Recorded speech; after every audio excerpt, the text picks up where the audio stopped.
ओम शांति। 22 अप्रैल 2024 के साकार बाबा की मुरली का सार। बाबा कहे, मीठे बच्चे, सर्व का सद्गति दाता एक बाप है। बाप जैसे निष्काम सेवा और कोई भी नहीं कर सकता। मीठे बच्चे, सर्व का सद्गति दाता एक बाप है। बाप जैसी निष्काम सेवा और कोई भी नहीं कर सकता। प्रश्न, न्यू वर्ल्ड स्थापन करने में बाप को कौन सी मेहनत करनी पड़ती है? उत्तर, एकदम अजामिल जैसे पापियों को फिर से लक्ष्मी नारायण जैसे पूज्य देवता बनाने की मेहनत बाप को करनी पड़ती है। बाप तुम बच्चों को देवता बनाने की मेहनत करते, बाकी सर्व आत्माएं वापस शांति धाम जाती हैं। हर एक को अपना हिसाब किताब चुकतू कर लायक बनकर वापस घर जाना है। ओम शांति। बाबा कहे, बच्चे जानते हैं ये है पाप की दुनिया।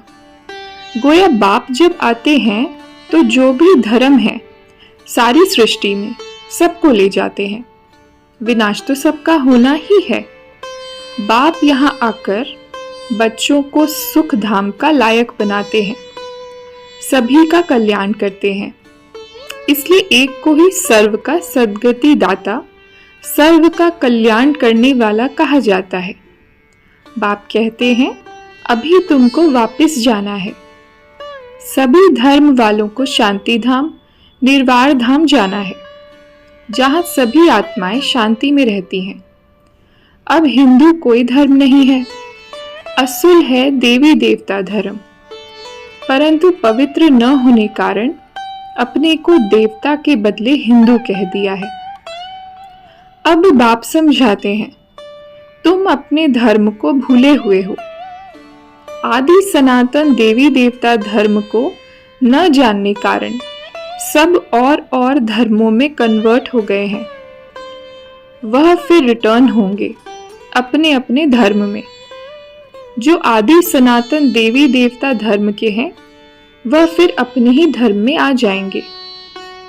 कहा जाता है रिलीजन इज माइट। बाप रिलीजन स्थापन करते हैं। तुम सारे विश्व के मालिक बनते हो। बाप से तुमको कितनी माइट मिलती है? एक सर्वशक्तिमान बाप ही आकर सबकी सद्गति करते हैं और कोई न सद्गति दे सकते न पा सकते हैं।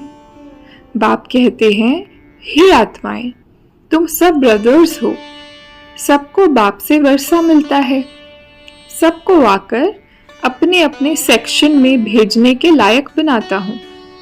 लायक नहीं बनते तो सजाएं खानी पड़ती हैं। हिसाब किताब चुकतू कर फिर वापस जाते हैं। वह है शांति धाम और वह है सुख धाम। बाप कहते हैं, मैं आकर न्यू वर्ल्ड स्थापन करता हूँ। इसमें मेहनत करनी पड़ती है। एकदम अजामिल जैसे पापियों को आकर ऐसा देवी देवता बनाता हूँ। जब से तुम वाम मार्ग में गए हो तो सीढ़ी नीचे उतरते आए हो। यह 84 जन्मों की सीढ़ी है ही नीचे उतरने की। सतो प्रधान से सतो, रजो, तमो। अभी यह है संगम। बाप कहते हैं, मैं आता ही एक बार हूं। अब कहा जाता है फॉलो फादर। बाप कहते हैं, तुम सब आत्माओं को मुझे ही फॉलो करना है।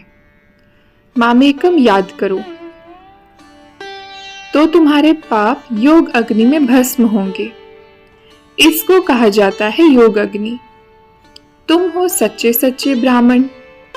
तुम काम चिता से उतर ज्ञान चिता पर बैठते हो। बाप तुमको ऐसा बनाते हैं जो तुम 21 जन्म कभी रोगी नहीं बनेंगे। तो ऐसे बाप से वर्षा लेना चाहिए। आत्मा को कितना समझदार बनना चाहिए।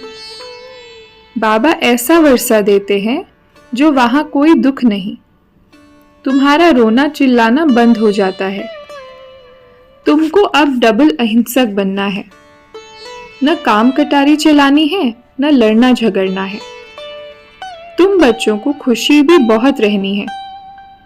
तुम जानते हो नई दुनिया बन रही है। समझते हो बाप ही नई दुनिया स्थापन करेंगे।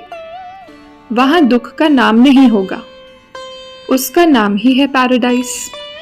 आज का वरदान, निस्वार्थ और निर्विकल्प स्थिति से सेवा करने वाले सफलता मूर्त भव।